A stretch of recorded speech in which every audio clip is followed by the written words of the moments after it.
The gun control debate sparked back up in the wake of a deadly Pulse Nightclub shooting in Orlando. Lawmakers are squaring off over items like background checks. And on Monday night, the U.S. Senate voted down 4 measures supporters say would have tightened restrictions on who can buy a gun. Our Olivia Lemmon has local reaction on this national debate. Olivia? Tricia, both state senators Harriet Chandler and Michael Moore say they are disappointed with this decision. Even President Obama tweeting out, gun violence requires more than moments of silence. It requires action. And failing that test, the Senate failed the American people. We've made a lot of common sense reforms here in Massachusetts that have not negatively impacted the rights of gun owners here.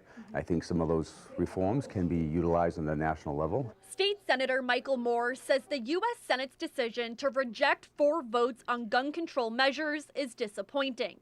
The bills would have tightened background checks for most gun buyers, and 2 would have either banned or delayed the sale of guns to anyone on a terrorist watch list. As far as the background check system's concerned, they should revamp it. They should redo the system and make sure the system is working 100%. So we shouldn't be imposing more laws and more regulations right now. Let's fix the stuff that we have in place. Justin Gabriel is the owner of the gun parlor in Worcester. He says if the laws made at the federal level were enforced correctly, we would not have mass shootings like the one in Orlando. If the person is a criminal, if the person is a previous offender, somebody that should not obtain a firearm license shouldn't be allowed to go through on the background check. They should get an immediate deny. As stringent as we are in Massachusetts, our state borders are wide open and these guns stream in. Anyone who wants to buy a gun must go through a background check, and in Massachusetts, a person must also have a license to carry or FID card.